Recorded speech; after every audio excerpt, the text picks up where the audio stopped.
It doesn't get any better at Subway restaurants this month because October is now Any-tober. Because every day this October, any regular footlong is a $5 footlong, like the Taste-tastic turkey breast. It all starts at 7 a.m. all October. Hurry in to get your Any on. Subway, eat fresh. The BS Report is a free-flowing conversation that occasionally touches on mature subjects. First of all, This is the BS Report with Bill Simmons. it might be cool, I don't know. And if it's not, I don't The care. BS Report with Bill Simmons. Bill Simmons works for ESPN. He's also named the sports guy, and he writes a comical sports column. He must be a popular dude. The BS Report. It's got a real dirty sound, like a rusty steak knife cutting through a well-aged steak. Now, Here's Bill Simmons. Welcome to the BS Report. We have been talking about doing this one for years, literally years, and now it's here. The executive editor of ESPN. Is that your title? That What's is your my title? that is one of my titles. Crazy Executive Uncle is the editor. other one. Crazy Uncle, one of the executive producers of 30 for 30, one of the consulting editors on Grantland.com, and a lot of other things. He's here now, not in the Subway Fresh Tech Hotline in studio. John Walsh, how are you? I'm just delighted to be in your presence and company and listening to your voice 3,000 miles away. Thanks. Yeah, well, I think we would have done this in person because you promised to come to LA all the time when we launched Grantland, and I think you've been here twice. I think we'll So- we'll redo it again. You moved on. I should have gotten a lot more promises and paper from you. So Hunter Thompson, who was your good friend and somebody that you worked with way back when, the Johnny Depp movie, The Rum Diary, which I think was made in like 1990, and they're finally releasing it. And supposedly it's actually pretty good. I think it was on like a 5-year hiatus, and we said whenever we had like a legitimate reason to do the All Hunter Thompson podcast, we were going to go for it. And as far as I'm concerned, this is a legitimate reason. So, And that's all we need is for you to legitimize something. well, we needed. I just think it would have been weird to just randomly do a Hunter Thompson podcast for, like in the middle of February or something with no impetus. So now we have an impetus, and he died. Let me see, 2006 February. I'm remembering, right? Correct, yes. 5.5 years ago. You and I had talked about going to see him in Colorado for like 2 years, and we'd actually had the trip, and then it fell through, and then he died. It never happened. It's one of the great regrets of my life that Bill Simmons know. never met Hunter S. Thompson. Well, mine too.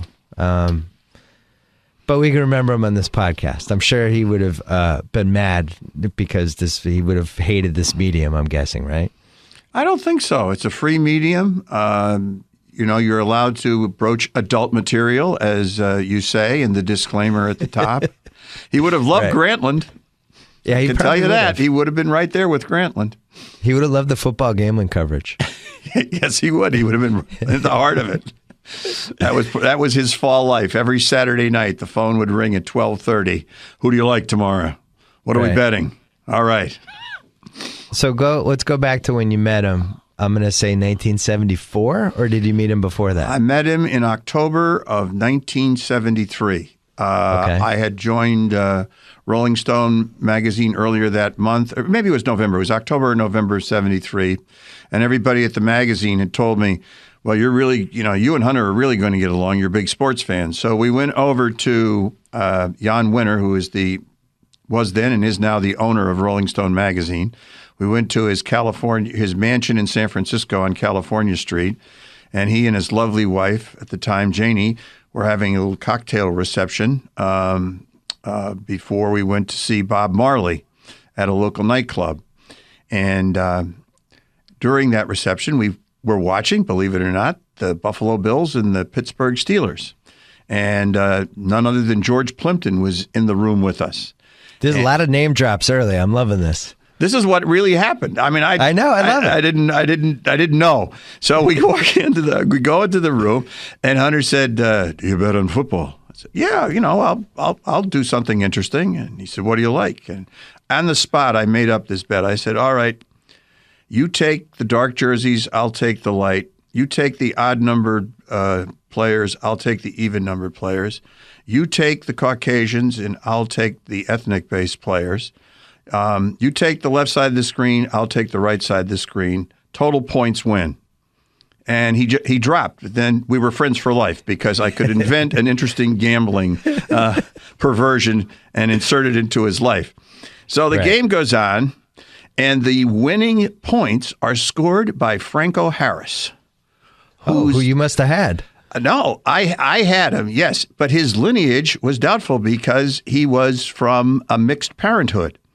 So each of us looked at each other and said, well, we don't know. You know, that was the axis. That was the determining factor of who won the bet. So I said, have you ever met Plimpton? He said, no. I said, well, I've never met him either. But we both have read him. So he's a very interesting man. Why don't we just ask George to decide? So we go over and we give George the whole rundown of what we just did and just tell us the ethnic background of how you would define the ethnicity of Franco Harris.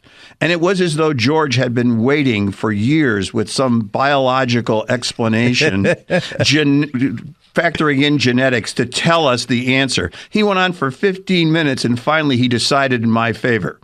Wow. At which point, Hunter became so angry, he grabbed a bottle of wild turkey. He kidnapped me into Jan Winter's wife's Mercedes car, and he drove with one hand on the wheel while chugging wild turkey in the other hand as we went to the nightclub. So that was my introduction to Hunter Thompson. Yeah, you can't really do that stuff anymore. No, you can't. You couldn't do it then. I was scared out of my mind. And when we got to the nightclub, I said, Hunter, I think I have to leave. I'll see you at the next sporting event. I think Hunter knew that he saw with the time that was coming here with the politically correct, can't do anything. Basically anything that he liked to do is now like not only illegal, it was probably a lot of it was illegal back then, but now is like super frowned upon and with reason. Well, but later for whatever back in the day, he could do his thing. Well, his life was phasing out. It was interesting. We would always go out when we went to Aspen. He lived in Woody Creek, which is right outside of Aspen, and the famous hangout is the Woody Creek Tavern. But that was out of bounds because you couldn't smoke in the Woody Creek Tavern. So the owners, of course, deferential to Hunter, would open up the tavern after it had to close at 2 o'clock, and Hunter would go in and hold court from 2 until 6 where he could smoke illegally. Yeah, he would not have liked all the smoking rules now.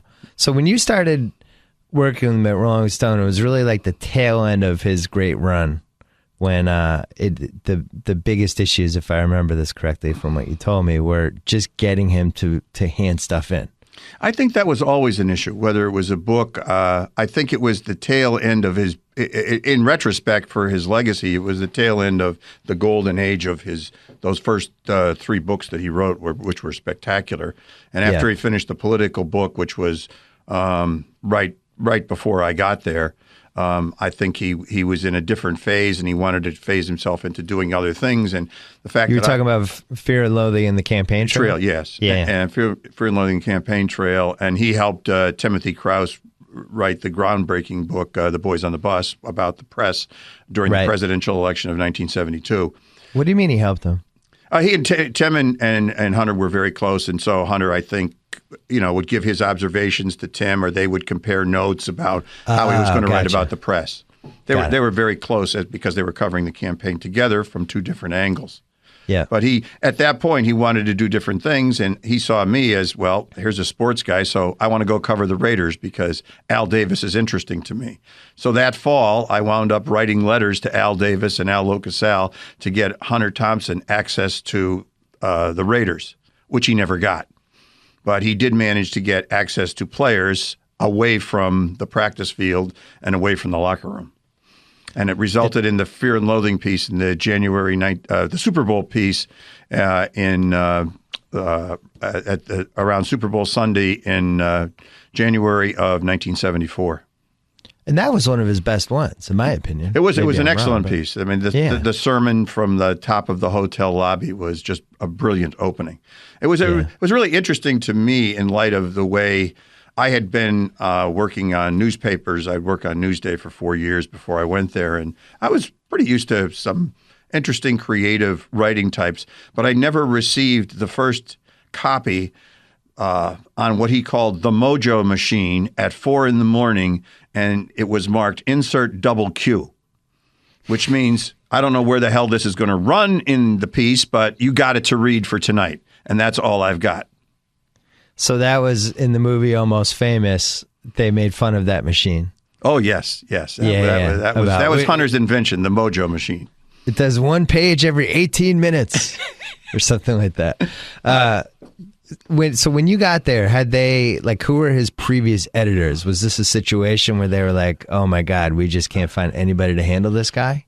No, I think mostly he depended upon Jan, but Jan was going to phase into a different stage of his life because he wanted to start a Washington bureau and he wasn't going to have the time. But there were people, Paul Scanlon, I'm sure John Burks, John Carroll, the other editors, I'm sure had a crack at him. I wasn't there and I didn't examine the culture previously, but the fact that we had this simpatico with sports made it very easy for me to ease in, or made it real simple for me to ease into the chair and to talk to him about doing magazine pieces.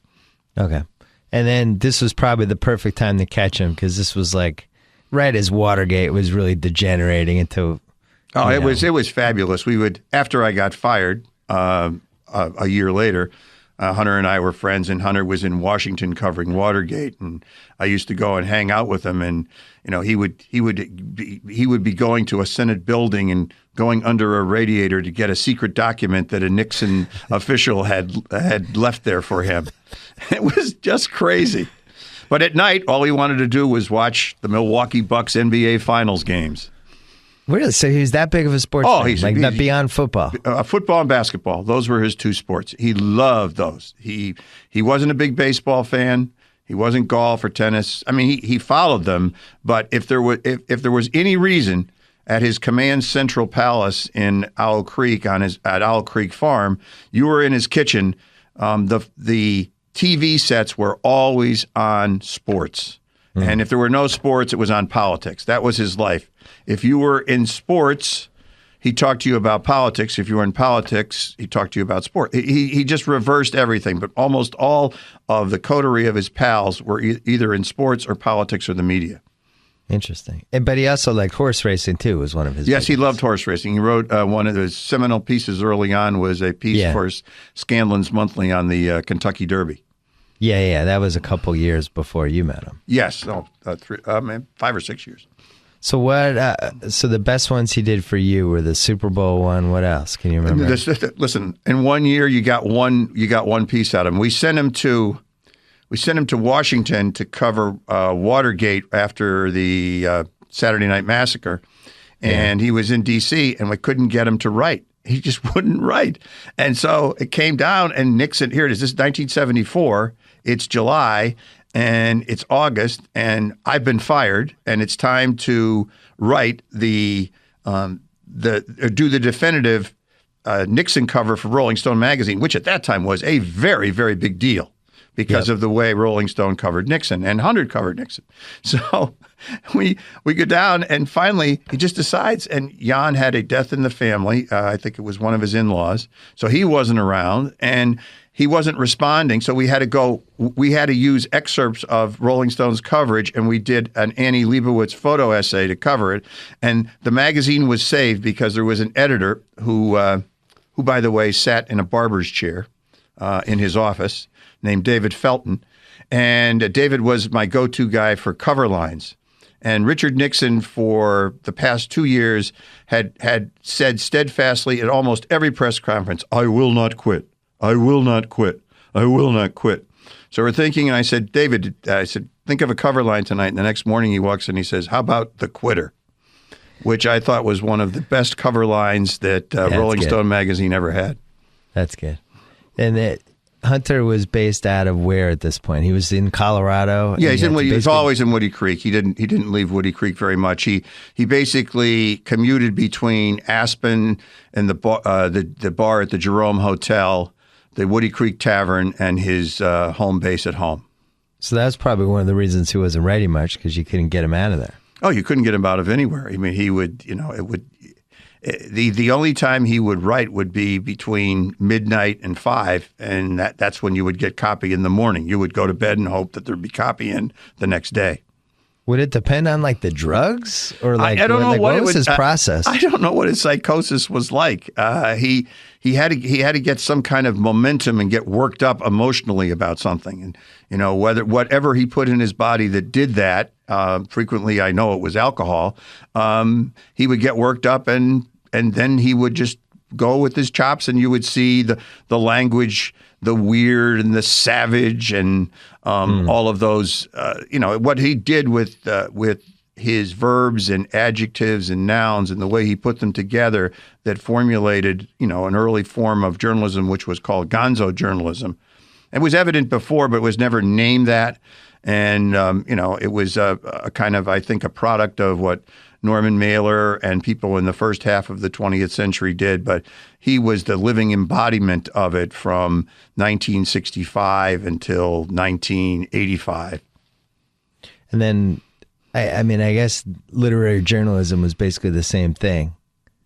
That the stuff like they always credit Tom Wolfe with that and things. But Tom Wolfe. Basically, gonzo was the same thing. It was the same thing, only Tom Wolfe would zero in on a specific topic, the electric Kool-Aid acid test with the Kesey on the bus with Kesey, or he would do the Apollo 13. He would have a topic. Hunter would go across politics, culture, entertainment, music, and spread everything out. And attack it in his own unique fashion. But he attacked it very similarly with language and opinion and differentiation from as very similarly to some of the great writers that he was writing alongside, whether it was Gay Talese or Tom Wolfe, and that whole generation of terrific writers at that time. Yeah, Hunter kind of made himself the topic, was kind of part of how he did it. He spun that around, but it was basically diving into it. Yeah, he inserted himself into the story, but he always tried to insert himself at the heart of what was happening. Right. Yes. It wasn't. He was never on the periphery of it.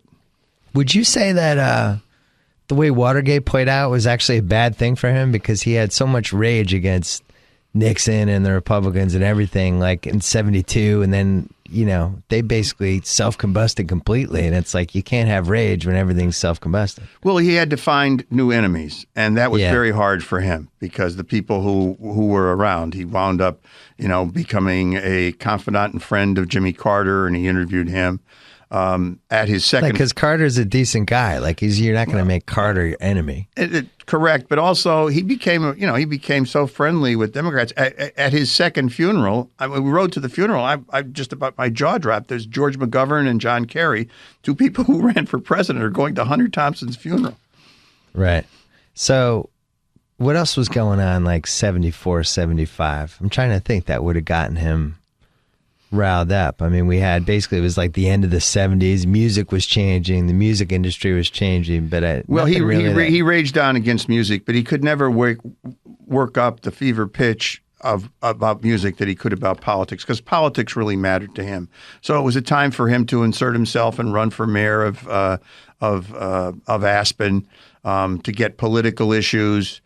And he continued throughout his life to find some political issue that he could attach himself to, and some of them pretty successfully.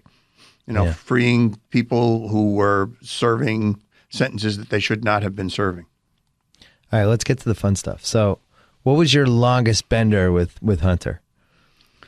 Oh, the thing with Hunter is when I had a deadline, and that was this.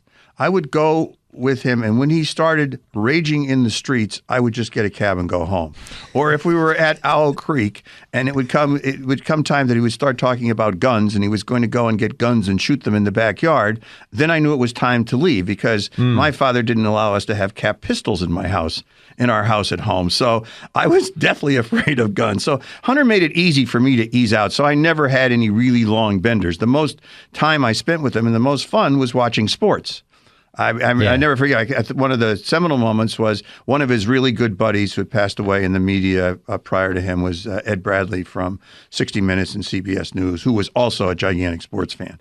So he came to New York the year of North Carolina State and Jim Valvano, and he and Ed's nephew came to our my wife's and then my daughter's apartment in New York City, and we watched the North Carolina State Houston game, for which he was a huge fan and won many, many bets, several of them from yours truly, about for North Carolina State.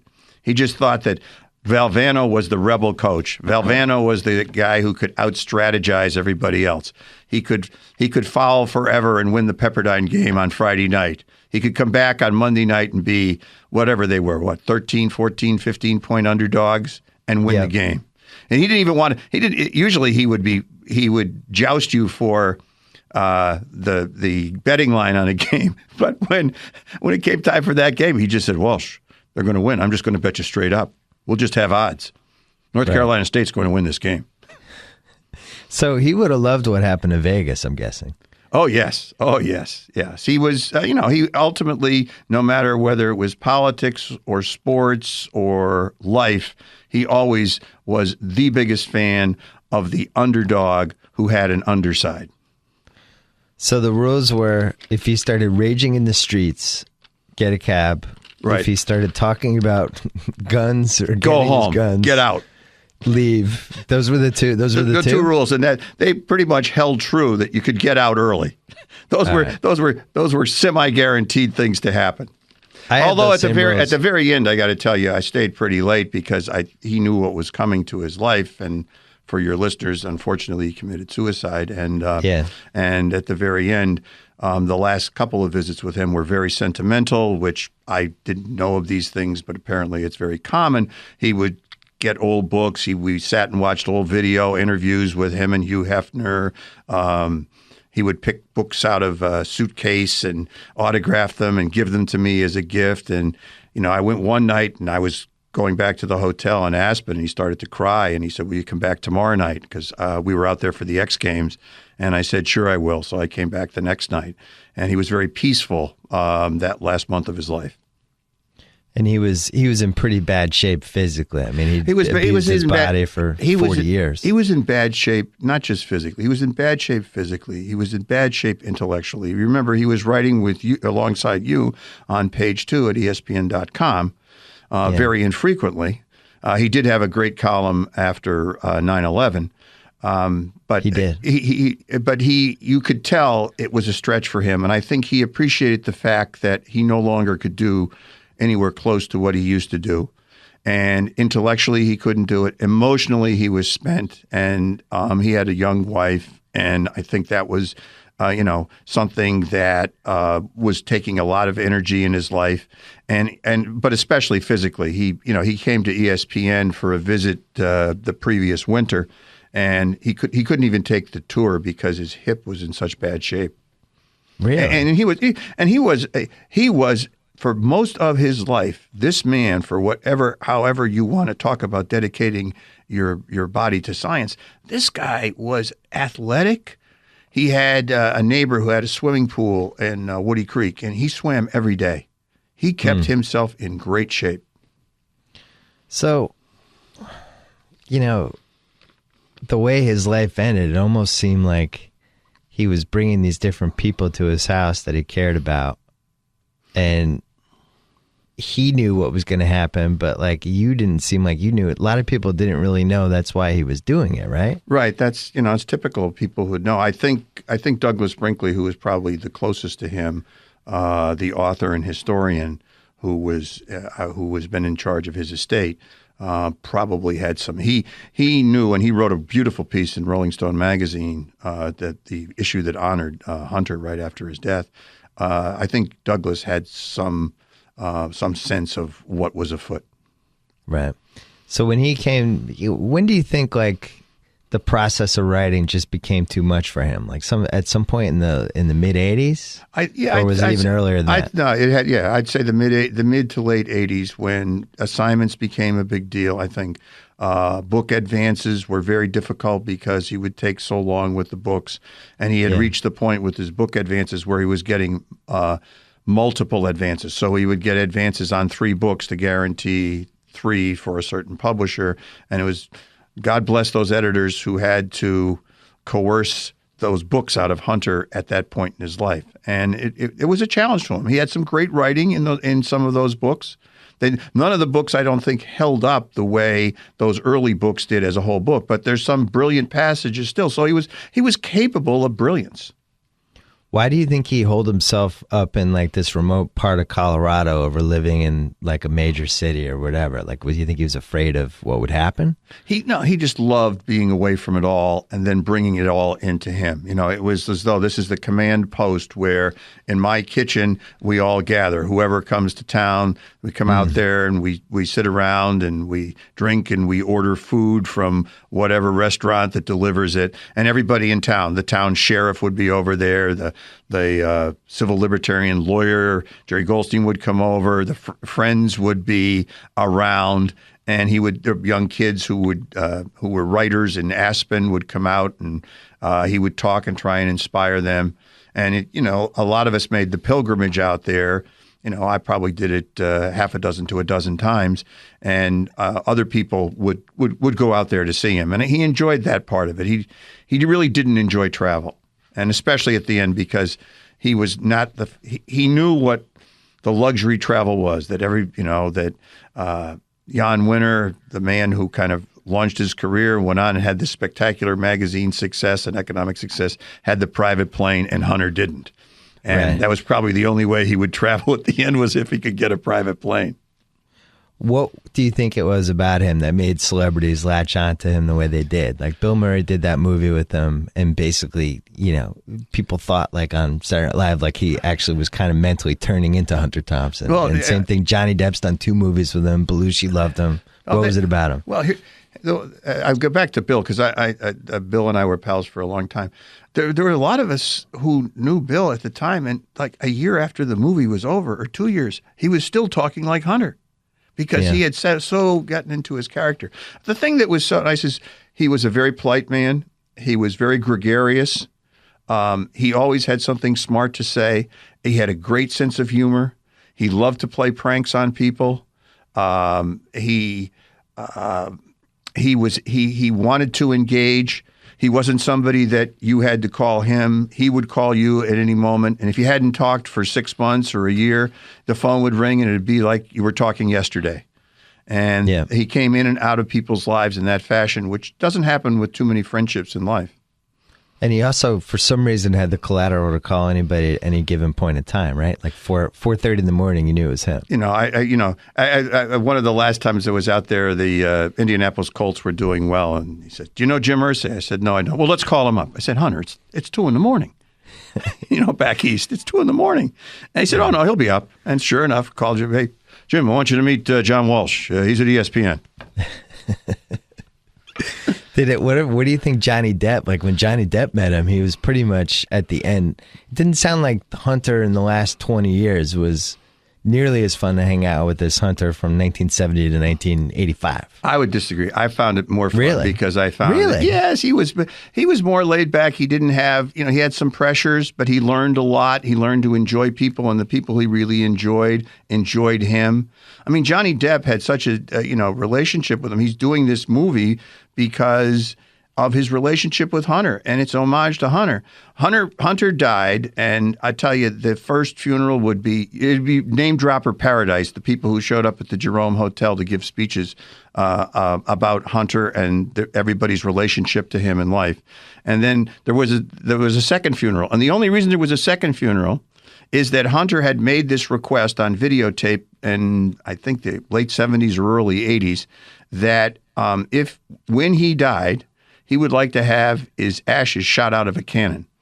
And Johnny Depp spent a significant amount of money to build a cannon in Hunter's backyard. And the cannon shot up his ashes as the music blared of Norman Greenbaum's Spirit in the Sky. So Hunter was having a joke even while his ashes were disappearing in the sky. Jesus. And that's the way he thought. He would think of pranks like that. You said he kind of planned out what his service would be, right? Well, that's the part that he planned out, and I don't think he ever dreamt that somebody would actually build him a cannon. Oh, I thought he planned out the other part about who was invited to to the funeral and all that. stuff. I think if he had to make the list, they were all there. As soon as it was on a Sunday night, and the gathering was on a Friday night right after the Sunday night, and anybody who had a friendship with him.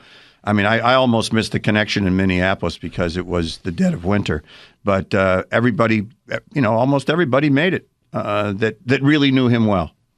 Right. When you thought about bringing him to Page 2, it was, this was 2000. Hunter had been pretty much out of the limelight for a while. You were launching Page 2. You had some big name writers. I mean, it was the right idea to kind of, the internet at that point really wasn't being taken that seriously as that kind of medium that had big talent on it. You went after Hunter. You went after Halberstam. Who were the other ones? Ralph Wiley. Yeah. And Bill Simmons. No, I wasn't on the initial list. I wasn't good enough, apparently. You were on the list. You were a little vague. You were on the list. Yeah. You were on the back list. But Thanks. You came soon enough. You came soon. I did. I came within like I'm going to say 5-6 months. But Hunter, did you think he had? Did you honestly deep down feel like he had anything left in the tank at that point? I really didn't know, and I hadn't spoken with him in a couple of years. But I said to John Skipper, who was and is my boss now, who also had a big run at Rolling Stone magazine in the business department. I said, what if we just try and see what we can get out of Hunter? And he was all in.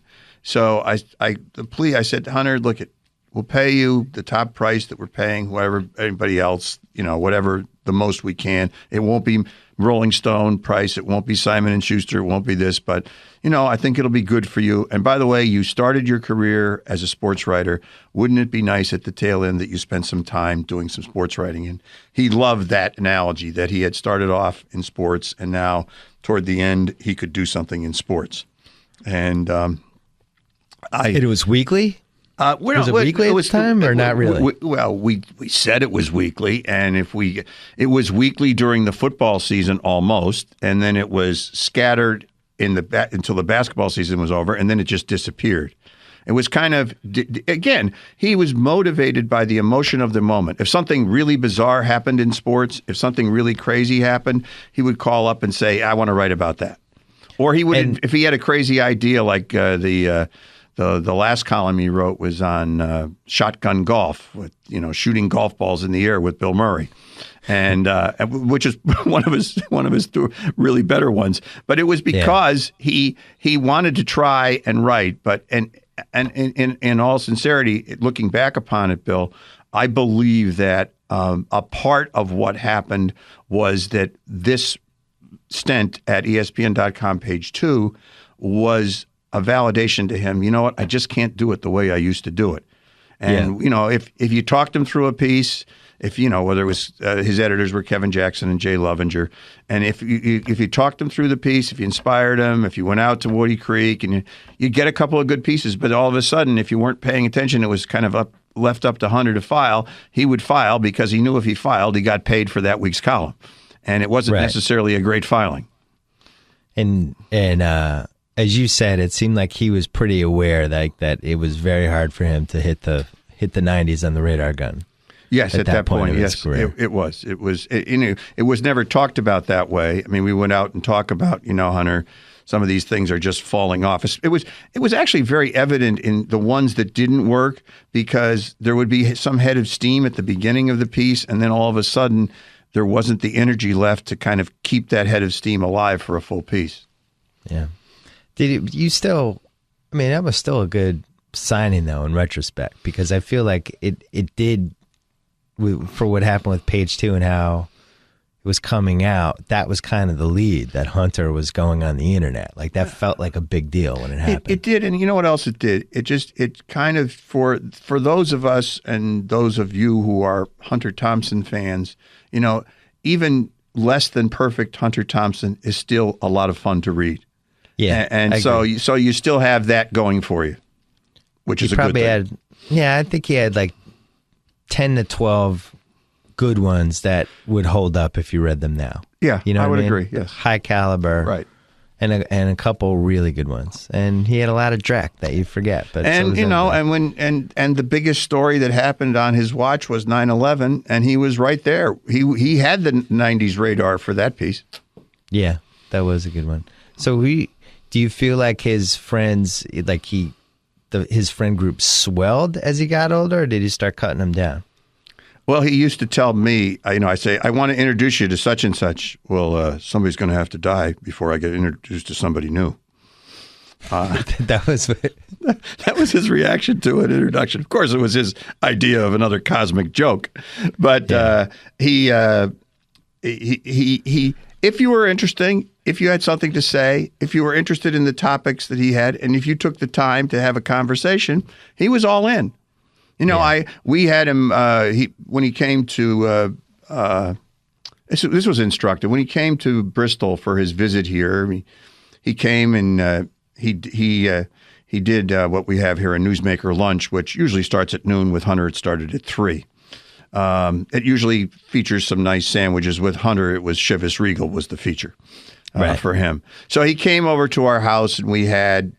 There are probably 9 or 10 people that Ellen, my wife, and I know who are ardent Hunter Thompson fans. So we invited them over to the house, and they all came over. And he had just I forget what book it was. I think it was the Clinton book. I think maybe it was the Clinton book. He'd come over to the house, and when this is something interesting about him. Whenever he did a signing, he took such pride in the penmanship.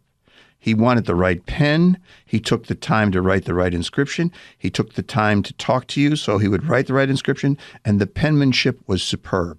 And so we had the books there, and he signed the book for everybody. He sat down with each person for a half an hour, had a nice conversation, and he and Anita, his wife, were ready to leave to go to the city, and they had a car waiting for them outside.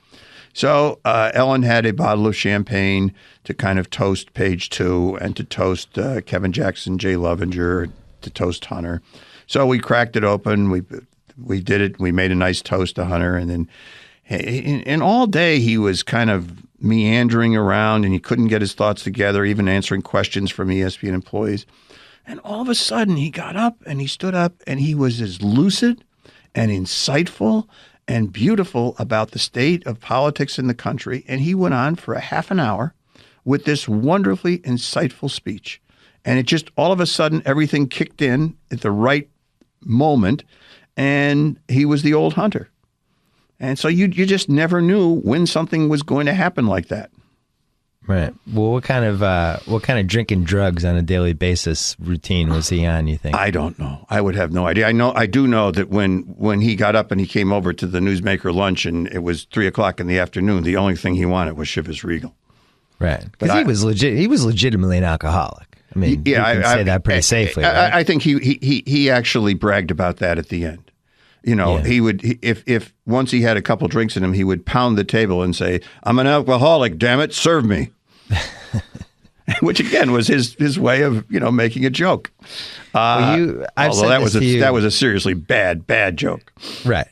Well, I've said this to you, and you read these books, and your point is that some of these books were unfairly slanted against him, but you read especially the last 25 years of his life, this guy was so revered by all of his friends, and just everybody loved having him in their lives. And then you read the stories, and he kind of seems like a nut in a lot of these stories.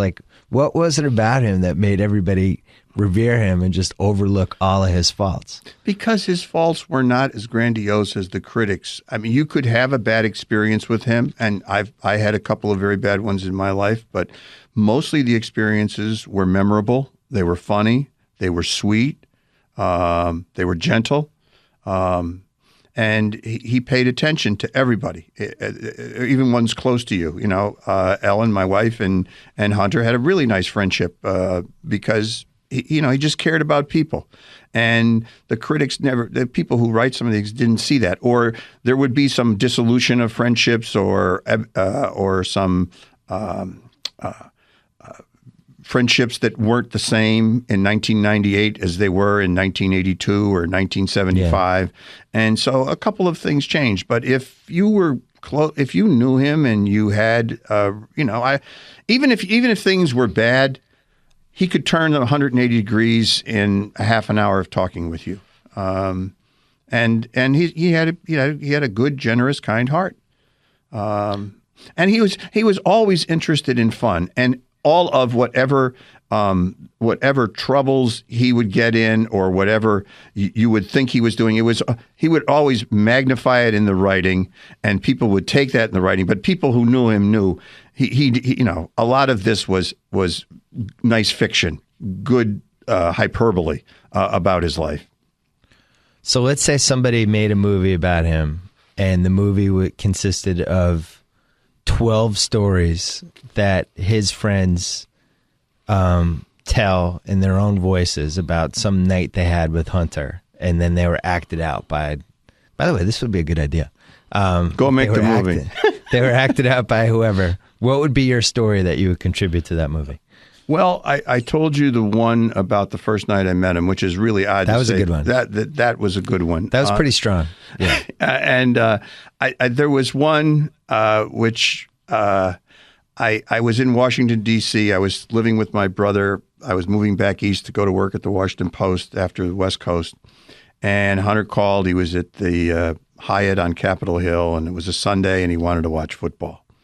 So he said, "Come on over and watch football." So we go over, and we sit down, and we're ready to go. He said, "Well, let me call room service." He calls room service, and the first order is, "I'd like everything chocolate on the menu." Everything chocolate on the menu? Yes. And there were a ton of chocolate things. And then he said, "I'd like a bottle of Wild Turkey. I'd like a case of Heineken. I'd like 6 Bloody Marys. And I'd like a dozen grapefruits." And the order would go on, and they actually rolled this stuff into his room. So he was there to be a speaker at the Normal Convention, which is at that time a group trying to legalize marijuana. And people, we sat and watched TV, and he was given over to making wages. And so what he would do, and since I was out of work, I didn't have a lot of money. So whenever we made a bet, we had to Scotch tape the bill to the screen. So we would have at the top and the bottom of the screen, $20 bills or $50 bills that would last for a quarter or whatever. Right. And you just take it up, and whatever the bet was for that quarter, the winner took it. And then It's a good idea. And then people would come in to the room, and you didn't know who they were. There were lawyers, there were lobbyists, and they would all sit with him and have an audience with them. And they'd, "Hunter, we'll see you tomorrow," and walk out. And he must have entertained like a dozen to 24 people. And, the chocolate was sitting there, the Heinekens were sitting there, whatever you wanted. Hunter was entertaining. That was his idea of being the Pearl Mesta of the underground. So like with the Trent Dilfer quarterback test, where you give 5 quarterbacks are in a circle and you throw car keys and then somebody drives. You ever hear that one? Yes. It's one of my favorite Trent Dilferisms. And he always would say Sanchez would be the guy they'd give the car to. That was his defense for Mark Sanchez. His potential, which I thought was interesting. So let's say Hunter is in a circle with Norman Mailer, Gay Talese, Tom Wolfe. Who else from that era? That's a pretty good 4. Nora Ephron, Gloria Steinem. I love how that was smart, how you throw in female writers. They were all pretty darn good, and they're still pretty darn good. Who gets the car keys? And the car keys symbolize in this fraternity. Listen, this is Trent Dilfer's game. I didn't come up with it. I understand, but some sort of leadership, an acknowledgement that somebody is the alpha dog in the group. Well, I think that it would depend on the year. I think at a certain point it would be Mailer. At a certain point it would be all of them at a certain point in their career. If it was after a certain book, if it was after Fear and Loathing and the Campaign Trail, it would be Hunter. Right. If it was after Tom Wolfe's book on Apollo, it would be Wolfe. It would depend at the timing of it. If somebody had done that great work, they were in charge because they were the acknowledged alpha dog of that period until the next great book would be written by someone in that circle. And now you'd give the car keys to your favorite, Chad Harbach. You love Chad. I love his first book. I'll tell you that. Chad, if you're listening, I thought it was terrific. 2 hours of John Walsh raving about your book, and I still haven't read it, but I feel like I have. You have to. I'm going to. All He's right, writing okay. for Grantland. He's writing something for us. waiting. I can't wait to read it. I can't wait to read it. Working on a big piece. That was for a first book fiction on sports, sports fiction work. That was quite an achievement. So you feel like This is a great year for sports books. it really is. Wow. You're following Jane Levy, by the way. She was on the podcast yesterday. So you feel like go ahead. Hunter has been remembered slightly unfairly for the crazy lunatic stuff, and not enough people have talked about what he meant just as the friendship that people had with him. That hasn't come out quite enough. And what hasn't come out is in the first half of his life and parts of the second half of his life, what a serious purveyor of the literary scene, and how much, he was into Joseph Conrad, and how much he respected and honored and raved about the people who came before him and did really interesting things with literature. That's another aspect of Hunter's that kind of gets lost. Do you think he could see the internet coming at all, or did he not even have an email address? No, he didn't have an email address, and neither did his email. I think he kind of understood that after what we did on page 2, I think that he understood that there was a force active there that he didn't quite understand. But he would get when he did the 9/11 column, and it got picked up in a lot of different places and got links on political sites and everybody, and so word got back to him from many different places about how widespread, how widely that piece was read. Then I think at that point on, he knew there's something going on here. There's a collective that I don't know if I'll ever understand it, but it seems to be important. And then when he died, he wasn't still writing for us, right? No, he hadn't written it. Oh, well, no, he wrote the Murray column with the Shotgun Golf in January, a month before he passed. Yeah, I believe that. I believe that's true. Because he'd basically disappeared, but then occasionally he would pop up. All of a sudden, this column popped up, and I remember Kevin Jackson, who was editing it at the time. He just called me. He said, "We won't believe this. Hunter filed his column, and it's very funny." And I read it, and I said, "Boy, that's one of the best ones he's done." And I figured, well, maybe he's back on. But poor Kevin, he had to deal with 2 lunatics, me and Hunter, for different reasons. Yeah, well, he had listen. It was great training for him. Great training. Yeah, I guess that's why he's in a mental hospital. So, when Hunter went to ESPN, what was his opinion of ESPN and television journalism and everything that was going on at the time? Well, in 1985, in the San Francisco Examiner, he was quoted about the TV business. Uh-oh. Here we go. The TV business is uglier than most things. It is normally perceived as some kind of cruel and shallow money trench through the heart of the journalism industry, a long plastic hallway where thieves and pimps run free and good men die like dogs for no good reason, which is more or less true. Yeah. For the most part, they are dirty little animals with huge brains and no pulse. Every once in a while, they will toss up a token human like Ed Bradley or Edwin Newman or Hughes Rudd. And there are others, no doubt, like Studs Terkel in Chicago and the twisted Reverend Gene Scott, who works like a sleepless ferret in the maniac bowels of Southern California. But these are only the exceptions that prove the hideous rule. Mainly, we are dealing with a profoundly degenerate world, a living web of foulness, greed, and treachery, which is also the biggest real business around and impossible to ignore. You can't get away from TV. It is everywhere. The hog is in the tunnel. Well, he was right. He said that in 1985? Yeah, so he had a pretty good game going in 85, Bill. That's not bad. I don't think Hunter would have liked the reality TV era at all. Oh, you would live to have him write about the reality TV era. Oh, that would be so luscious. Grantland would be graced. So the Rum Diary comes out on Friday. If this wasn't enough of a Hunter fix for you, while you're here though, I have to ask you. You know, you were featured fairly prominently in that ESPN oral history book that came out.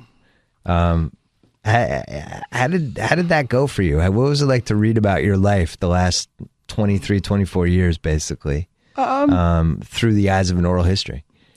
I thought that it had the role that I played accurately. I thought that, there were bumps along the way, and there were a couple of people who savaged me in places, Jan Winter for one, and I don't mind it. Matter of fact, I rather relish it. It was, it's kind of fun. I think that it's very, very hard to write contemporary history at the time at which you are writing. I found that the first 10 to 12 to 13 years in the book, up till about like 1992, were a riveting narrative read that explained how things happened and why they happened the way they did. And then after that, it became very difficult to kind of piece together all the different elements because ESPN spread its wings in a lot of different areas, and pulling it together into a narrative is, I don't think history allows for that at the same time as the generation is still inventing what history is. So there are disputes in the book of, I remember it this way, you remember it that way, and sometimes it can be resolved because somebody's got an anecdote that really rings true, but sometimes it's just left open. Who knows which way it really went? Right. The old two sides to every story. Yeah, and sometimes three in the case of that book. Well, I agree with the MTV oral history, which I just I'm read. 100 pages in. Yeah, see, I told you wouldn't like it quite as much because you weren't as big on those music videos. I wasn't as big on the music videos, and I'm enjoying reading it. What I find is that it's so clipped. There are so many places where the storytelling, it is one or two lines of opinion, then on to another two lines of opinion, and another two lines of opinion, and the storyline becomes. In the ESPN book, the storyline is clear at the beginning. In this, the storyline is submerged beneath the opinions, and it's a little bit more difficult to track. But as I say, I'm only 100 pages in, and it's interesting that they only went to 1992 to go back. Yeah, I was going to say, that was a pretty interesting place to stop, and really probably the right place to stop for that book. I think if the ESPN book had just kind of stopped in 1998 or whenever, I don't know, it would have felt weird. It would have felt like he was ducking a lot of the stuff that these books happen. They're hard. I mean, the books in my generation read, like Michael McCambridge, who's a dear friend, wrote just a beautiful history of Sports Illustrated.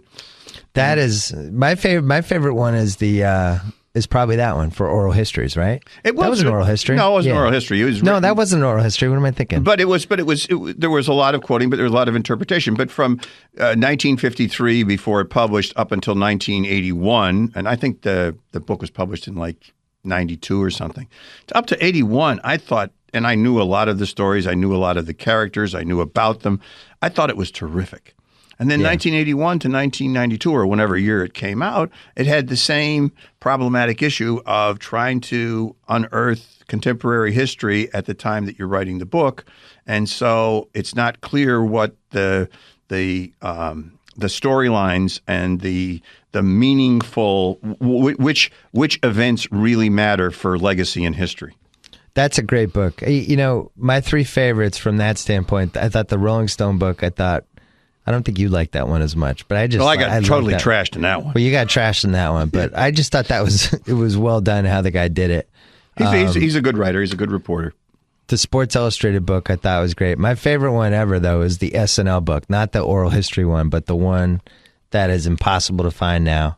Just of the first, Is that the one with all the photos and the? No. This was the one. It was the first 11 years, basically. And really concentrate on the first 5 and how the show was put together and how Chevy Chase left, all that stuff. It was written by Doug Hill and somebody. Wow. That was my favorite. I've read that one a million times. I've never read that one.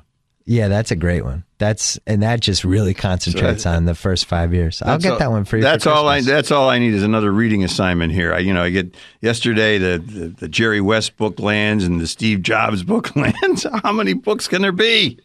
Yeah, this was a really good year for sports books. Oh, it's tremendous. Tremendous. The Steve Jobs book sounds good too, right? Yeah, Walter Isaac, the guy, he had 40 different interviews with Jobs, let alone all the interviews with other people. And Walter's an accomplished biographer, so I'm savoring my moments with that book coming up.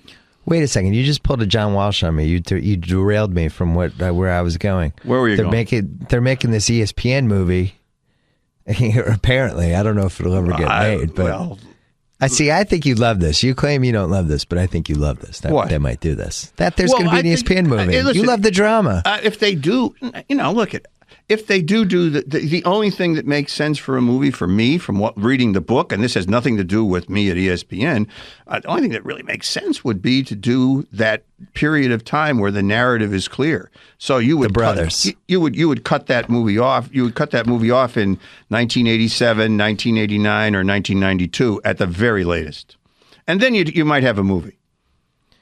Yeah, I mean, or the way, Bodenheimer, I think, is the most interesting character just from the fact that he started in the mailroom and worked his way up. But he's just a nice guy. There's not a lot of layers for a movie character. He's the greatest guy in the world to be working for, man. He's such a beautiful man. And he's a family guy and a nice guy. And I don't know how that translates to a movie. Everything. And he treats everybody fairly, and he's you see him in the hall and you're smiling. And to come out of college and go in the mailroom and make it to the presidency and have the longest tenure as the president of ESPN during this period, stories like that should happen in America more often. But would make for probably not that exciting of a movie. Well, George's a pretty exciting guy. Yeah, but he doesn't have any vices. Like you look at the Social Network and the reason what are you that trying to do? worked. Give George a vice? Come on. Well, I'm saying Zuckerberg was he was this possible. You didn't know what was going on. It starts out with him trashing this girl after a date, and now he's trying to steal stuff from people. That's what you need as your lead character. Well, what's interesting about the ESPN book that I think really came out right and had the contemporary stuff was that the ESPN had the right president at the right time to accomplish the goals that were necessary when that person was president. I think that was really, really important. And George is the right guy at this time. He's the perfect person to be leading a company like this in this world that's creating a whole new world of media, because he is that steady hand on the wheel that's going to keep you going in the right direction. Well, I still think if you're going to make this movie, you combine who is the total lush crazy guy, Stu? What was that guy's name? I wasn't here at that era. But in the book, yes. I mean, they're very open about what a party. What was that guy's name? Stu. He was Evie or Evie. Yeah, Evie. Stu Evie. Yeah. You make Stu Evie the guy who went through the mailroom. And he's working his way up, but at the same time is a complete party animal maniac. And it's is he going to self-destruct? And then you just give him a fake name. I like the idea he came from Hollywood and tried to Hollywoodize ESPN when it was losing money. A lot of people have tried and failed at that goal. All right, well, the next time we do this, when is our George Plimpton documentary running? I don't know. Well, whenever that runs, you have to come back and tell George Plimpton. I don't know. No. You get George Plimpton, you have to get Terry McDonald. I don't know. Well, I'll do both. You got it. I didn't know George nearly as I knew Hunter pretty well. I did not know George nearly so well. All right. Well, I'll Terry get Terry really for knew that one. All right. I'll get Terry for that one. Yeah, I like this. I like hearing stories about dead people who I respected. They're fun. It's a good podcast. What else is the podcast medium for? Okay. You tell stories and it lasts for 45 minutes. God, I couldn't believe what was the traffic on Hunter for you? On Monday. What do you mean? On it's number 1 on iTunes. The Billy Hunter. Oh yeah. What was the traffic? I don't know, but I mean, it's definitely we started doing this podcast in 2007, and it's interesting that it's become this medium now that people, both times Hunter and Stern both emailed us to do the podcast because it's a good medium for them. It's smart. They're able to get all their points out and kind of lay what they're thinking, and in a way where you're not in a press conference with different people firing you questions. You know what I mean? No, it's a very convenient medium to tell stories and have fun, and you're not interrupted by, advertisements and And it's a direct, it's enjoyable. And plus you can edit it, or you can give a loose version of it, or whatever, you can. I think it's a very enjoyable. If you what was interesting about that, Hunter told this whole story about Mark Cuban's big plan to save whatever. And then the NBA was like, no, they came up with that plan. He's wrong. He has the facts wrong. And it's like, these guys can't even agree on what happened in a meeting with two sides. It's unbelievable. That's what makes the world that we are immersed in kind of interesting. One of the really interesting parts of reading, for instance, the ESPN book for me was who were the credit givers and who were the credit takers, and how did that kind of shake itself out? And that's kind of the world of, and it's kind of amorphous and arbitrary, and sometimes it's just imprecise because somebody contributed this, somebody contributed that. You had the genesis for the 30 for 30, but when you started it off, it wasn't 30 for 30. And it became 30 for 30 because there was a dialogue that went back and forth among 3 or 4 people, and it came out that way. And there was a debate about, well, what should be the content? And the way it's come out, I couldn't be happier with the achievements of it. And I bow to you guys. Hats off. That was a tremendous series. And the part of it was that there were either stories that had not been told that were really interesting, or pieces of stories or angles on stories that had been told but now can be told differently from a different point of view. And stylistically, it was wide open for people to kind of put their imprint and their stylistic device over this body of material that you call storytelling. And you just don't get that anymore. And, watching Wepner last night, that turned out great. I was telling John Dahl, who was in the trenches on editing that, what a tremendous job that they did, because the original, you remember the original version of it was different, and the rough cut, and from the rough cut to the final cut was the biggest change, and I've never seen something go from something that you were kind of wondering, well, how is this going to work out, to something that just blew your mind in the end when you saw it. Yeah, and I think, ESPN takes a lot of hits, and rightly so, and I've even agreed with some of them. But I think the one thing that 30 for 30 was great about was just ceding control to these filmmakers and working with them, and the process was... The process is fascinating because rare. The process was rare, and we were talking about going back and doing some movies going forward, and they're asking about a couple directors, and I was saying, you learn from your experience. If you go back with this director, you have to give the input up front and arrange it. You can't go at the end and say, well, here's the feedback and things that you might want to, play around with, because they're putting their conceit, their directorial style on it, and that sometimes precludes big changes later on. And you learn that. You learn that as you go along. So. Yeah, and I think even with Grantland, I think that the creative process has been really good, and there hasn't been a lot of meddling and stuff like that. Like, I think we've arrived kind of where we needed That's to get because to. you've kept me away from Los Angeles. No, that's true. I've well, we want you to come to Los Angeles, but yeah, no, this has been... Come to Los Angeles, but don't meddle. This is my favorite use of you I've ever had. You've been great. It's been awesome. Anyway, right. Thanks for all your help with Grantland. Go to your meeting. I'm going to my thanks meeting. for doing the podcast. Okay. See you. Thank you, John Walsh. So I get to sign off. Whoa! Thank you for downloading the BS Report with Bill Simmons. Too much fun. Check out more podcasts at the iTunes Music Store or at Podcenter at ESPNradio.com. Peace out. October's just around the corner, and that can only mean one thing. No, it's not time for pumpkin picking or bobbing for apples. It's time to get ready for Any-tober at Subway restaurants. Every day this October, any regular footlong will be a $5 footlong. That's right, any. The sensational steak and cheese, hunger-busting Italian BMT, the taste bud-tempting chicken and bacon ranch melt, even breakfast subs like the Sunrise Subway melt and steak, egg, and cheese. They're all $5 footlongs all October. Once you finish wrapping your head around the sheer epicness of that deal, start penciling in Any-tober all month long throughout this October. Subway. Eat fresh.